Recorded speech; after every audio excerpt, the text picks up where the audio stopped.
Hello, welcome to tonight's Travel Talk, Colorado's Historic Trains. The OSU Alumni Association's online Travel Talk series is our way of connecting the people of OSU and the places we go with our group travel program. So welcome. Tonight is a little different than most of our previous Travel Talks.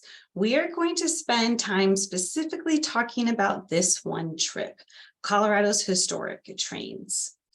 We are taking the time to do a deep dive into this tour because we are not sending brochures in the mail. All tour information will be shared online and during this program. This program is being recorded and will be posted on our website afterwards. You, of course, are welcome to call us anytime with questions about this trip. And during this presentation tonight, the Q&A box should be open and ready for you to go to type in some questions there as well. So we'll keep an eye on all those questions during the program and we'll address them near the end. And if you haven't joined us for one of our other talks, you want to check out some of the recordings.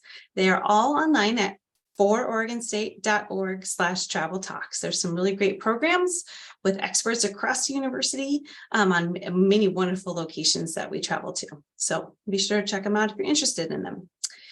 If you're new to the travel program, just to let you know that we welcome everyone on our trips, alumni, family, friends, and the best place to find all the tour listings is also online.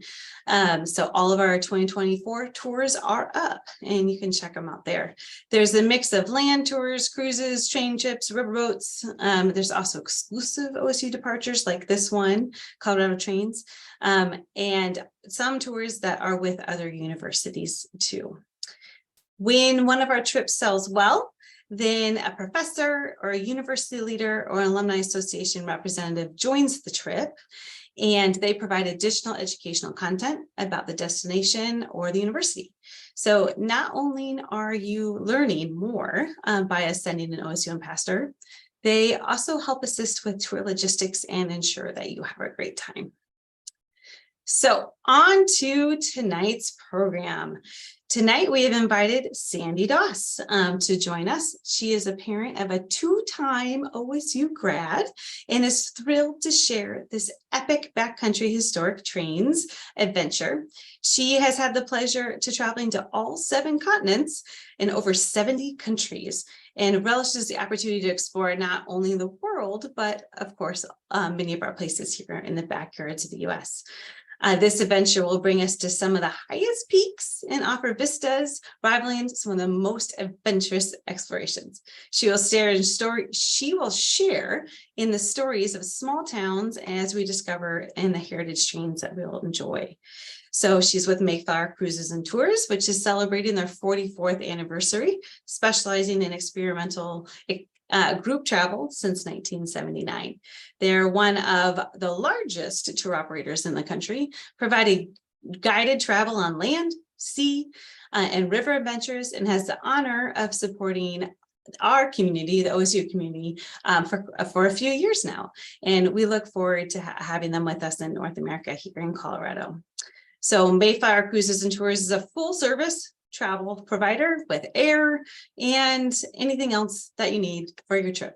So Sandy, welcome. Thank you for joining us. You.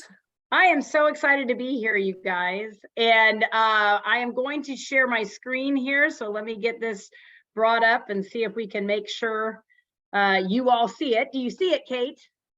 Yes, I see it.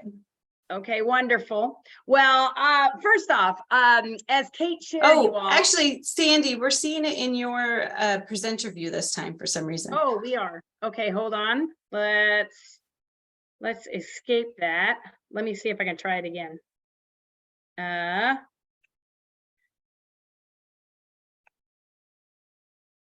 All right, tell me. I'm gonna put it in slideshow. Ready? Let's see.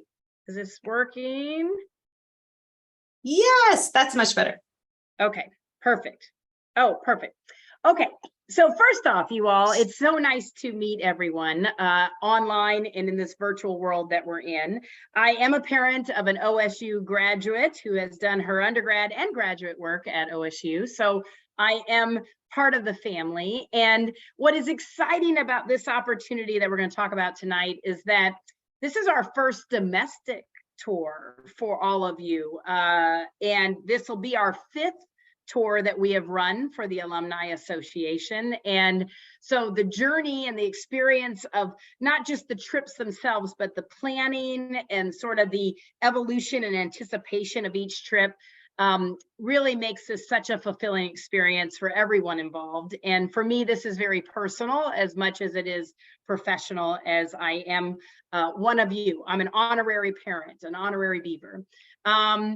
So I am going to stop for a second for those who have not traveled with us to give you just a quick overview of the organization of Mayflower. As Kate shared, we are one of the oldest providers for escorted travel around the world.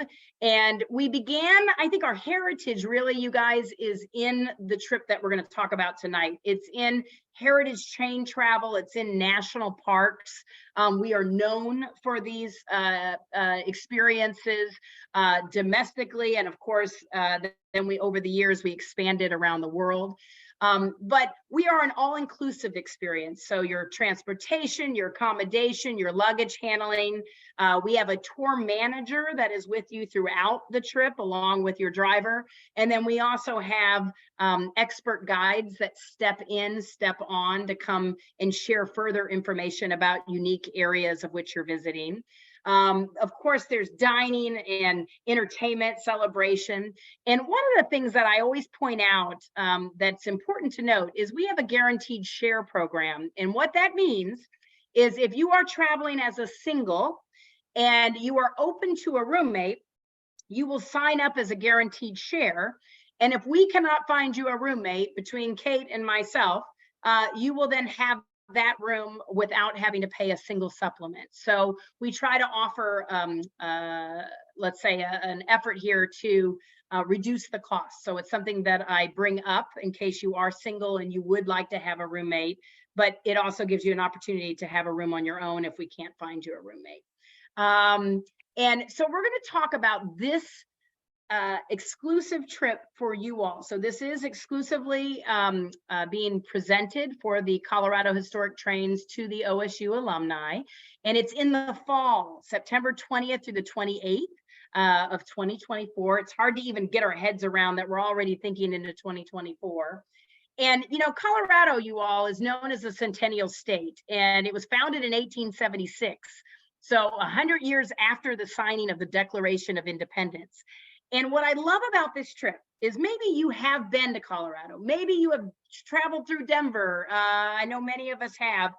This experience is, we're going to call it off the beaten path. You are really getting into the backcountry of Colorado. You're going to experience locations that very few people can access. There's not major roads or highways that take you to a lot of these locations. And so there's an excitement because you get to almost step back in time, but also step back into the nature and the glory of nature that we can find there in Colorado. The trip itself, you all, is 9 days. It includes 14 meals, and it is an absolutely beautiful itinerary. We not only cover a good swath of Colorado, but we also even dip into New Mexico. And, you know, on the trip, we're going to really explore the scenic and historic railroads. We're going to combine kind of the 3 best aspects of interpretive travel and vacationing, because we're going to get to learn a little bit about the history of these areas. We're going to learn and experience and really gaze upon the fantastic landscapes that you're going to be seeing, and then lots of outdoor fun. Now, something that Kate maybe mentioned, or you might have seen in the slide, these are not overnight trains. So we are only really enjoying them as the heritage trains that they are. So we're going to be able to experience a variety of trains.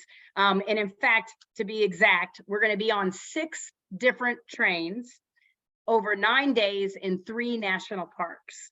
So we're going to be covering a lot of ground. This is one of Mayflower's top selling tours in the country. So I need you to know it is a well-oiled machine, or a well-oiled train in this case, I guess. And so just to give us a sense, I'm going to walk us through a little bit of the itinerary. And of course, you're going to see this itinerary. If you don't already have it, I know it's on the website that you can download it. But I want you to get at least a sense of what to expect on the trip. We are going to fly and start in the Mile High City. So we're going to arrive in Denver. We have a very jovial welcome dinner upon our arrival. That is usually a little after 6 p.m. So you know. And one of the things I like about this tour is we rather kick off like with a bang. We'll say like there's not a lot of time because we jump right on in, guys. We start on the second day in Rocky Mountain National Park. And we're spanning the Continental Divide. The Rocky Mountains are some of the world's most scenic mountains. We're going to witness forest and alpine tundra and raging rivers. I will say, if you are a photographer, or maybe you're an amateur photographer, maybe you just like to take iPhone pictures, this is going to be a trip that will be appealing to you because the imagery is just beyond anything I'm going to be able to show you in these slides. And so well beyond what you see here. We're going to start with a route here where we're going to be in Rocky Mountain National Park, and we're going to marvel at Long's Peak. And this is the park's tallest mountain. It is 14,259 feet high, and it can be seen from almost anywhere. So we will be getting a great view of Long's Peak from each, moment of our day here. On a clear day, it actually can even be seen from Denver, which is kind of crazy. We're going to follow the Trail Ridge Road, and this crest over 12,000 feet. So I'm going to talk to you about altitude because this trip does involve Colorado altitude, the real deal, right? It includes a variety of overlooks to explore the subalpine and alpine worlds. There's 300 miles of hiking trails. I don't know if Kate prepped you all, but we are going to try to hike all 300 miles. So if you've seen Wild. You're funny, Sandy. All right, I'm kidding. We are not going to hike 300 miles, but we can. No, but I had you have to add one quick thing, Sandy. Starting in Rocky Mountain National Park, I'm from Colorado, so I have a little bit of fun insight of this whole place. Is you go to Estes Park in mid-September to about mid-October is when the elk start bugling and trying to find their mates. And in Estes Park, the whole area is just full of elk. So if that's something that piques your interest, I would not be surprised if you saw herd after herd of elk when you're there as well. Oh my gosh. It's a magical time. I'm still trying to see elk in Oregon, you guys. I don't know how I seem to be missing that. And I know we have them here, but I have yet to see them. And so that makes me excited. And thanks, Kate, because I feel like this is a mix of wildlife, and it's a mix of this cultural history of these small communities, and then it's a mix of these landscapes and natural history that is just beyond words, really. We're going to kick off with our first experiences in boarding these 6 separate trains that we're going to enjoy in Leadville, Colorado. And we're about 10,000 feet of elevation in Leadville. This is a very small community. Leadville is famous for its mining history. So sorry, quick correction. It's Leadville. Oh, Leadville. I'm sorry. Am I saying Leadville? Yes. This is what happens when I do a talk after 5, you guys. Yes, thank you, Leadville. We're going to board the Leadville, Colorado and Southern Railroad. So this is where we'll actually board so that we can travel along the Arkansas River Valley. And as I said, we're on 6 historic trains. And one of the things that I love about this tour and the feedback that I get often is that it's as interesting about each train and the heritage of each train and how these trains have sort of, been evolved over the centuries, as much as it is the scenery and the experiences that you're having while on the train, right? So you're kind of getting this almost like moving museum meets natural history all together. And our first adventure, you all, is through the Arkansas River Valley. It's absolutely beautiful. We'll view 2 of the tallest peaks in Colorado, which is Mount Massive and Mount Elbert. from the comfort of our seats. And, you know, as I said, it is an interesting, here's what I like about heritage train travel. So I'm going to deviate for a second because I want to say this, because I think it's important to note the role that tourism plays, not just around the world, but in our own backyards. You know, historically speaking, trains were a function, right? They were moving goods from point A to point B, and all of these routes were created to move these goods to support these towns, to develop economically further and further and further. Well, in the 50s and 60s, what we saw in the US, and this is maybe even worldwide, is a shift where we began to move goods in a different way, right? 18-wheelers and other options like that.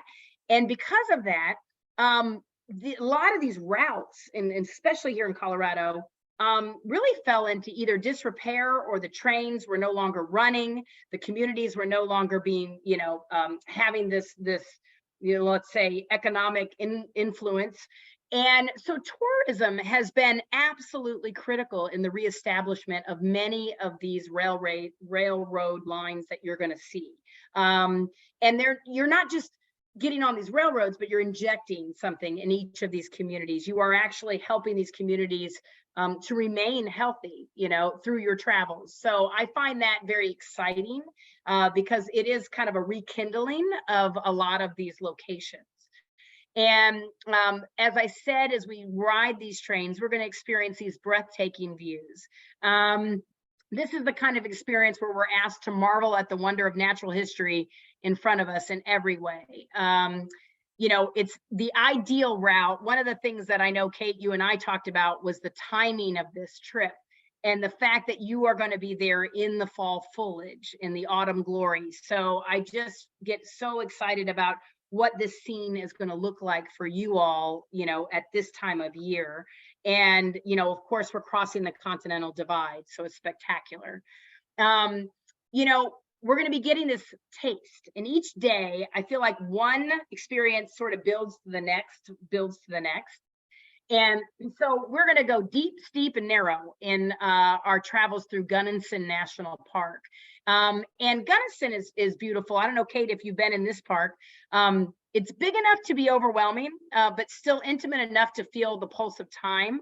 You're going to be in an area called Black Canyon of the Gunnison National Park, which exposes us to some of the steepest cliffs, the oldest rocks, and craggiest spires in North America. So I feel like this is, if we've got geologists or people who have an interest in Earth history, this is going to be a fun day for you here in Gunnison National Park. We then are going to continue this evolution, right? So each train is going to have a new story to tell us about the train, and then a new place to see here in Colorado. This train is voted one of the top 10 most exciting train journeys in the world, you all, the Durango and Silverton narrow gauge. And that makes it super exciting. This was voted by the Society of American Travel Writers. This train route explores the San Juan National Forest, and also continuing that dramatic scenery of Gunnison National Park. This is a coal-fired, steam-powered locomotive, and it runs 200 feet above the Animas River, and it features majestic peaks, again, as we're passing through these remote canyons and the wilderness.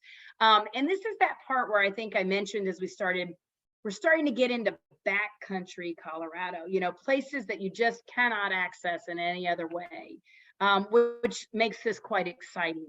And the locomotives that we are using today are 100% coal-fired. They're steam operated, and they're maintained in their original condition. The pictures that we're seeing as we go through this, as I've said, is really doesn't do us justice. But it's absolutely awe-inspiring. You're going to be in these deep canyons and along these amazing raging rivers, and then, you know, up over these peaks. And depending on your history, you're going to be enamored by the history of the train, or you may, you know, be enamored by the sites that you're looking at. Landscape photography, you guys, is front and center for this trip.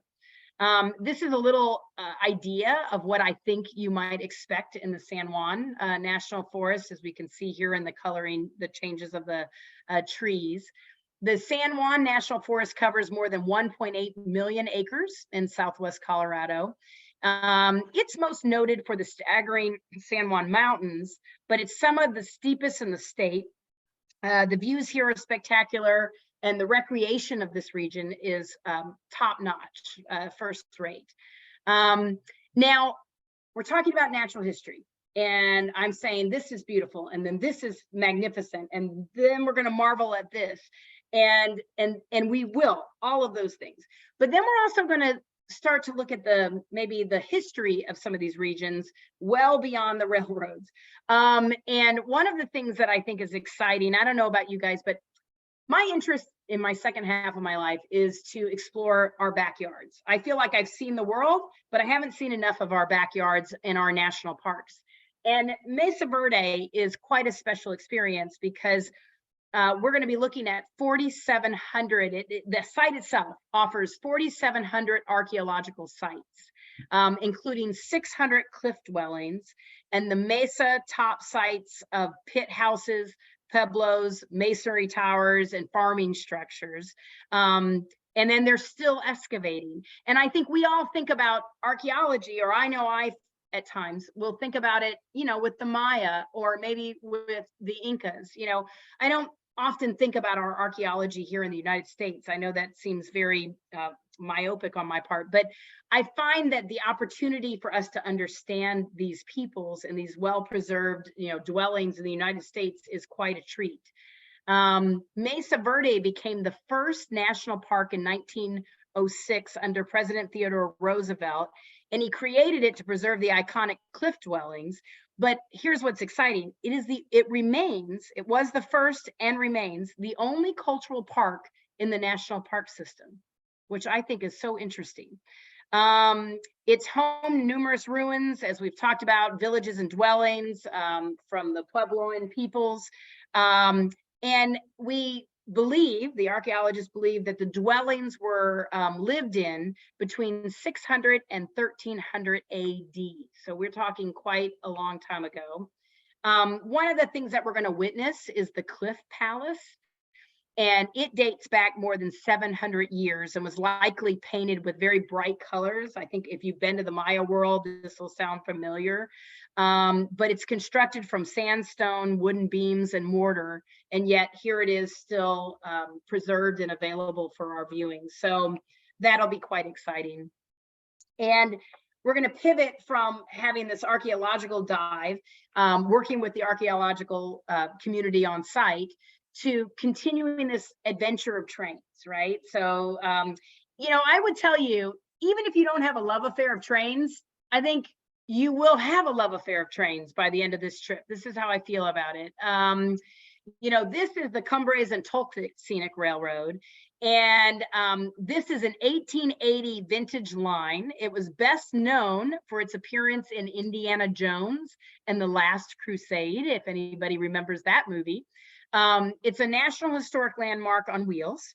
It steams 64 miles over the Rocky Mountains along cliffs through narrow Toltec Gorge, over 10,000-foot Cumbres Pass, and then through miles of evergreen and aspen forest.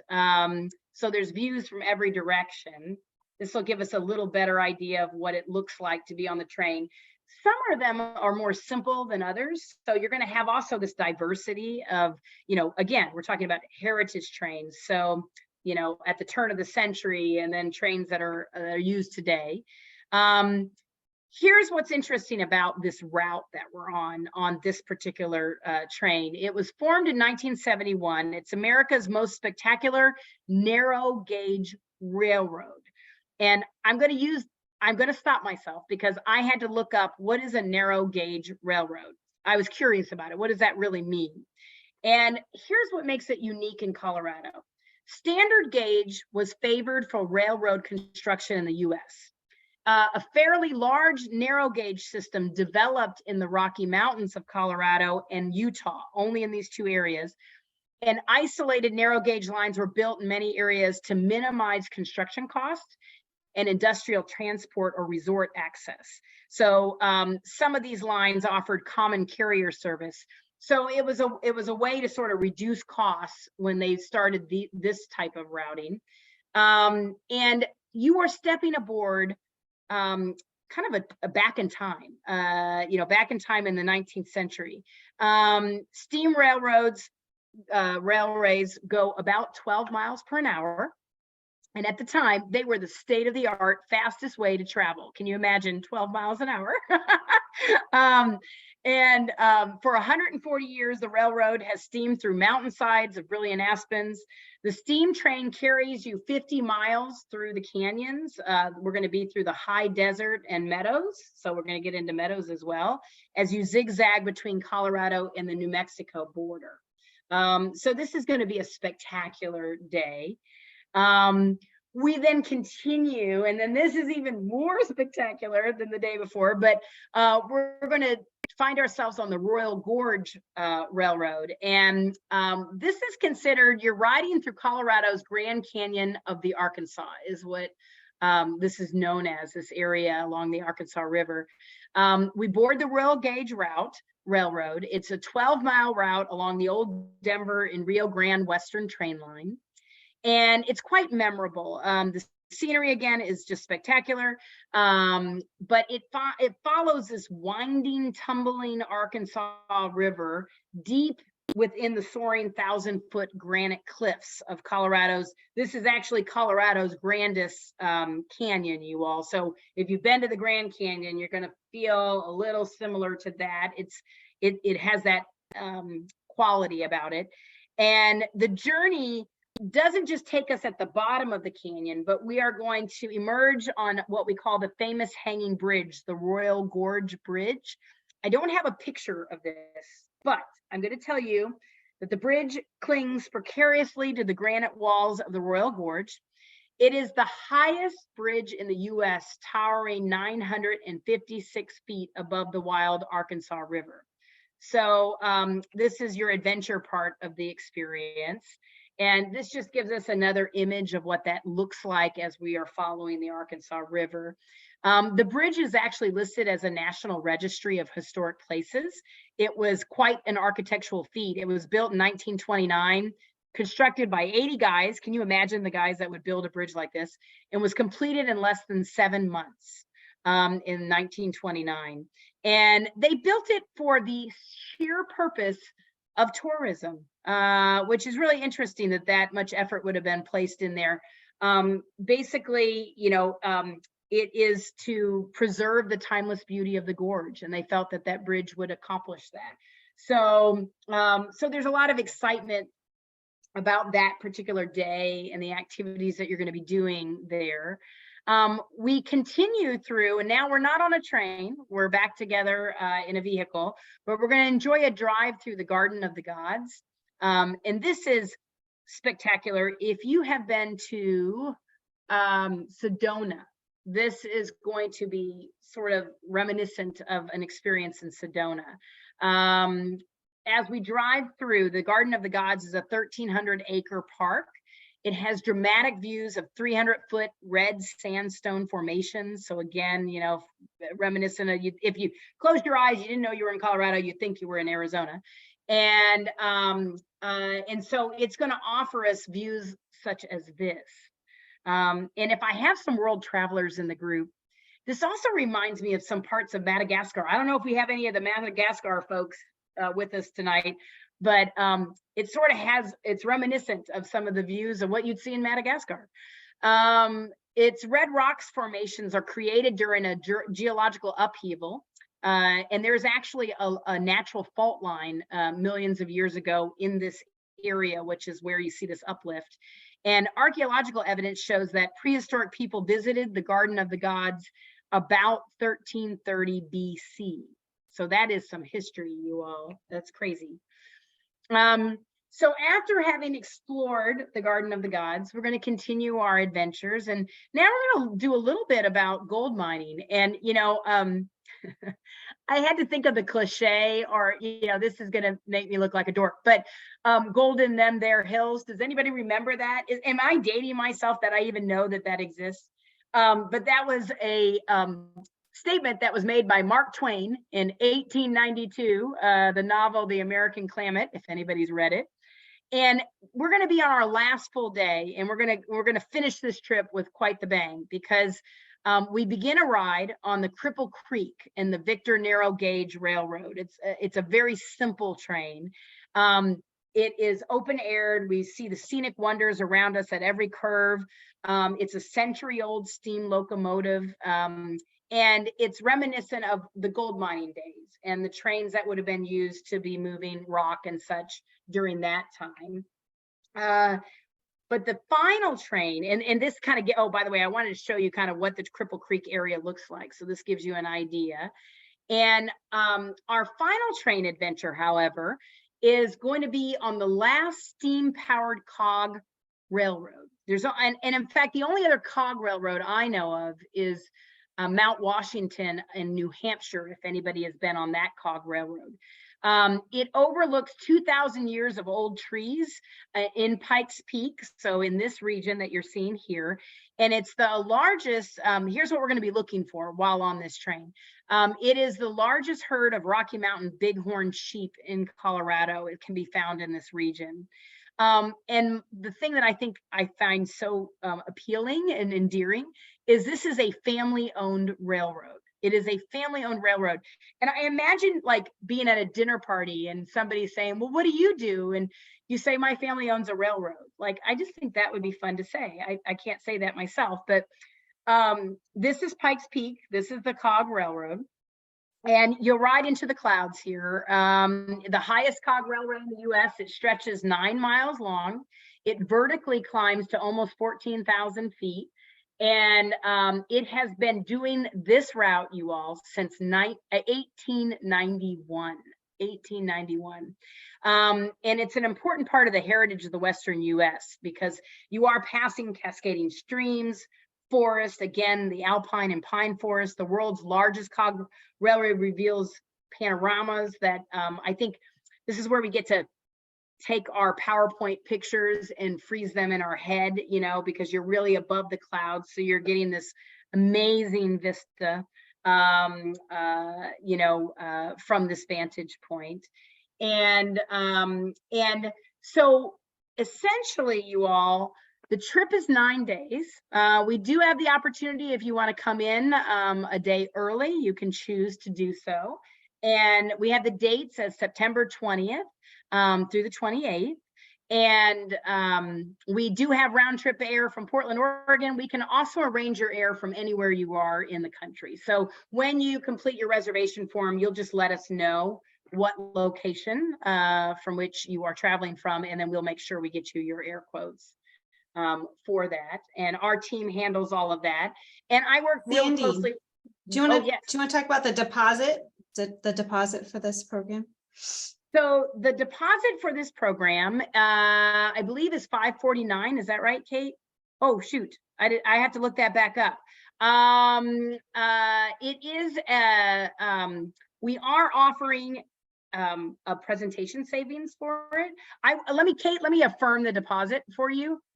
Because I didn't actually, I'd have to change screens. So I'll go back and find that, or maybe you can find it while we're talking. But essentially your deposit puts, get you on board. Yes, it was intended as a pun on words. And that will hold your spot. And as we talked about, this isn't exclusive. So this will be OSU alumni together. And there is $125 savings, you all, for this, as folks that have been joining us for this presentation. So that should help in the overall cost. And again, the total cost is $33.29. And I think what I'll do now, Kate, if you'd like, is just open ourselves up for questions. I can't see the chat questions while I'm presenting, so no, it's quite all right. I've been answering a few of the questions for everyone. How about you unshare your screen, and then that will be a little bit easier.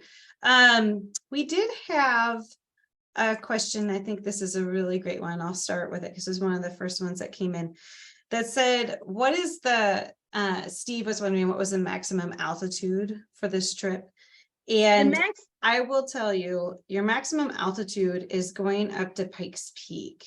So you will be going up to it's about 14,000 feet to Pikes Peak, but the train ride doesn't last. You're only up at the altitude for about 40 minutes. So you start in Manitou Springs, which is around 6,000 feet. And then it takes about an hour and 10 minutes. You get to the top. And then you're there for about 40 minutes, and then you take the train ride back down. So, and when you're up at that elevation, you're not running a marathon. You're not doing a lot. You're looking at the views, you're looking around, you're walking most likely pretty slowly because a lot of people, that's a bit of an elevation gain to go up. But I will say it's a common thing for folks to do this trip. And but you do always have to be, mindful of how you feel when you're up at those elevations. Yeah, I will give you the professional response always says, if you have concerns about altitude, talk to your doctor. So we always advise that you make that choice. I will tell you, do I have people have problems with this trip and the altitude? I cannot think of one actually where I've really run into an issue. I do have people that have, I don't know if it's a wives' tale, but I know I have done this when I was in Machu Picchu and other high altitude locations in the world, where you'll take aspirin about 30 minutes before your day. And that seems to help adjust a little bit. But we don't generally have anybody that has a real problem with the altitude. Yeah, and the big thing is drinking a lot of water. And especially in Colorado, you're in a semi-arid desert. And well, except for this year, I don't know if you've been following the weather in Colorado. My family still lives there, and they're getting more rain than we are here in Oregon. It's absolutely ridiculous. But typically you're in a semi-arid desert, and you definitely feel the dry air when you're there. And so whenever I go back home, it's lotion, chapstick, sunscreen, and water. And those are the big things. Yeah. There was a question from Maria. Did you see that? Yeah, you can go ahead and answer it. Okay. Yeah, so I'd have to check on a triple room. I think we can make accommodation. Generally speaking, we work with, single and double rooms. And I believe the youngest age that we allow on a tour is 12 years old. So I'm not sure what age group, Maria, that you were thinking of, but we can work on that for you to help you with that process. The big thing I say with kids is that a lot of our tours are more of a mature audience that go on them. So it's just being, if you do have kids, and sometimes we have family designated trips that are that way for knowing that families are part of them. With any child, I have two, I know what they're like, just being mindful of who you're traveling with. And that could be with, a more mature audience, and making sure that they are able to, be appropriate while on the trip. And then that is the catch is those rooms. Of course, anybody under the age of 18 cannot room by themselves. So you have to have an adult with you in a room, and that's that triple room little caveat, but we can message you more independently. Yeah, Maria, I can work with you on that. So that's not a problem at all. The difficulty rating that was asked by one of our participants is it's rated as a 4 in difficulty. And the reason is because we are working with old trains. So we are getting up, we're having to climb stairs, uneven terrain in some of the national parks. I know I was kidding you about hiking, but there'll be some walks or well-maintained trails, but we're not doing anything that I would say is extreme. They really just put that 4 there because for mobility, getting on and off trains. that if some people have challenges with that. So that's where that rating comes from. And also the altitude is Yeah. also making a difference in that rating. And a thing you can do if you're worried about the altitude is flying in maybe a couple days ahead of time, and that'll help you with that acclimation. You fly into Denver, and Denver's at 5,000 feet, and then you're moving from Denver to Estes Park, and then you do get up in those tens at 1,000 feet. Leadville, Colorado, I don't know if you saw it in chat, I put it's like about 10,000 feet in Leadville. So there is some moving up and down there, but so if you're more concerned about those elevation gains, then definitely come in a couple days ahead of time, and that'll help with that part of it. Most people, they really are okay around that 9,000, 10,000 feet, and they really start feeling it more when you get up higher and higher. So, and yeah, Kate, I'm going to add one piece to that. The highest elevation for overnighting is in Dillon. So as in terms of not just, the visit that you're going to do in the activity, but that's about 9,000 feet. So we will have one night where we're spending the night at 9,000 feet. Yeah, which is doable. And then, okay, so Kate, for the deposit, it's $200. I think so. We have somebody asking that question. What was the deposit? That's $200, and we're using the Oregon insurance, correct? Yes. So if you're interested in purchasing travel insurance, we'll send out information with your booking reservation for different insurance policies that you can decide if it's right for you. But do note that if you don't buy travel insurance, then you do fall underneath the cancellation policies. And that's on the brochure. It's linked in the chat, but I'll just say the closer to departure you are when you cancel, the more money you lose. So if you cancel within, 30 days of leaving, then you forfeit, forfeit 30, you forfeit 70% of your tour. Yeah. I'm a big believer in travel insurance, so I definitely highly encourage it if you can do it, just to safeguard your investment. Yes, definitely. And Trisha mentioned that sometimes caffeine can help with high altitude too. So everyone has their tricks. Yeah. Yep. And then the cool thing on these trains, there's also viewing cars on a lot of these trains. So there'll be, window cars, of course, but then there'll be an open air car that a lot of times you can go out and see. And I did do the one with the huge bridge that Sandy is talking about, and everybody wants to be in that car when you go over the bridge. But it's pretty awesome. So you do get different views on a lot of the trips. Yeah, love that. Yeah. So we talked about mobility, and we've talked about kids, we've talked about altitude. How large is the group? So we need, I believe it's 20 for it to depart. So we have to at least get 20 travelers on the tour for it to go. And I will say, if you reserve and we don't make that 20 travelers, then that's not canceling at your fault. So you get your money back. The trip just can't go. So that would be the one part. Okay. Actually, what would happen actually, Kate, is that the trip would open up to general. Oh, sorry. Thank you. Yes. Yeah. Yes. So there's not different provider. Right, yeah. So we would get it, open it up, and then other people would join. And maximum number on this trip, is it 40? It's 40, but I think probably it usually ranges about 32 is what I would say, is what you might expect. Yeah. So we do hope that we'll get all 20 Oregon Staters so we can keep it just Oregon State and friends. Yeah. And this is true for us. And Kate's not mentioning this, you all, but she's going to Uganda in 3 weeks, and they are an exclusive group. And so I find that, it's very likely we will. So I'm not too worried about that. Yeah. So Sandy, your wonderful discount of $125. What we have is I have your names recorded and your email addresses that you've watched this webinar. So if you reserve this tour, you get the discount.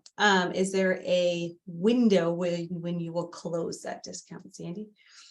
I'm going to tell you that, okay, so we're going to call it policies versus guidelines. There is a policy that, yes, they normally would put a close on it. In y'all's case, I work so closely with you that I try to extend this. And the reason I say I try to extend this is because what I have found with a lot of our alums is that you may even be inviting some friends. And so you need the time to extend an invitation. And friends are welcome, family are welcome to join. And so we try to work with you to make that, as effective as possible. Yeah. And we're a year out, we're over a year out. So we do have a little bit of a window. Yeah. Great. And let's see here. I don't see if there's any more questions for, some folks have been using the Q&A, and if you are Zoom savvy, you might have noticed that I added some additional information in chat. I added the link to the trip website, and I also added in, there's this fun way that popped in there that gives you history of a lot of the Colorado's trains. So that might be of interest to some of you, just to check it out and learn more. And yes, may I inject one question? Cindy Parker had asked a question about walking impaired, and I'll give you more information on that, Cindy. So send your email, send Kate a quick email, and then I will respond and give you a very detailed description. We do have people who are needing ADA, support, and often, and so that's not a problem. And in fact, like even CPAC machines and things like that, dietary requests, all of these types of things that we may encounter. So the biggest challenge would be whether you're capable of getting on and off a train, or the coach, really. And then, I often say about these tours, and I should have said this early on, they are as active as you want them to be, or as unactive as you want them to be. So you really have a nice spectrum here where you can, if you're a hiker, you can get out and do some hiking, that kind of thing. Yes. Definitely. And also moving around in a train can be a little tricky just because the train's moving. So if you're a little unstable on your feet, just make sure you're able to hold on as you walk through the train too. And a lot of these trains, they're old, so the aisles are narrow. Very narrow. Yeah. Narrow gauge, narrow aisles. Yeah. We were apparently a different size back then. Yeah. Yes. So that's the other part of it is just knowing that as a train is moving and shaking, kind of like my internet feed is at the moment. Sorry. Yeah. It's just being able to move around within the trains too.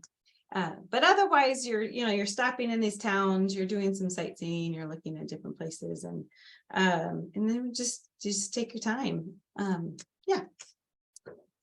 Yeah, and your team that works with you there is so great, and they're so enthusiastic about these areas you're visiting. I think, I will end with this. In group travel, and many of you have probably traveled with other alumni programs and maybe joining this, I think we learn as much from each other as we do from the experiences we're having together.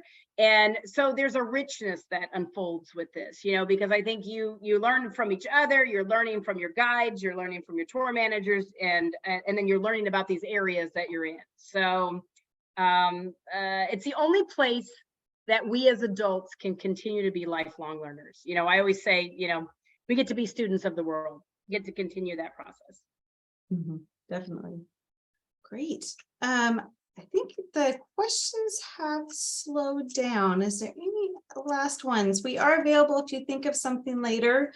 And we're nearing that hour mark anyway. So if you're thinking something later about this, or if once you have a chance to really look at the brochure and you have a question that comes up, feel free to reach out and we'll happy to answer it. The brochure has both my contact information and Sandy's contact information on the back Absolutely. page. And there is a separate reservation form. And all I ask with that reservation form, and we have time, so don't worry about this part of it, but please mail it in. Do not scan it or take a picture of it and email it, because the reservation form is asking for your credit card number. And the last thing I want is you to be emailing a credit card number. So just pop it in the mail. The other option is to call Mayflower and talk with them about the reservation. Yeah, we can actually issue you a reservation ID and you can do your whole registration online. So as long as I know that you want to join, all I need is your full name, legal name, and your birth date, and I can get you set up in the system. Yep, so that's the other quick way to do it.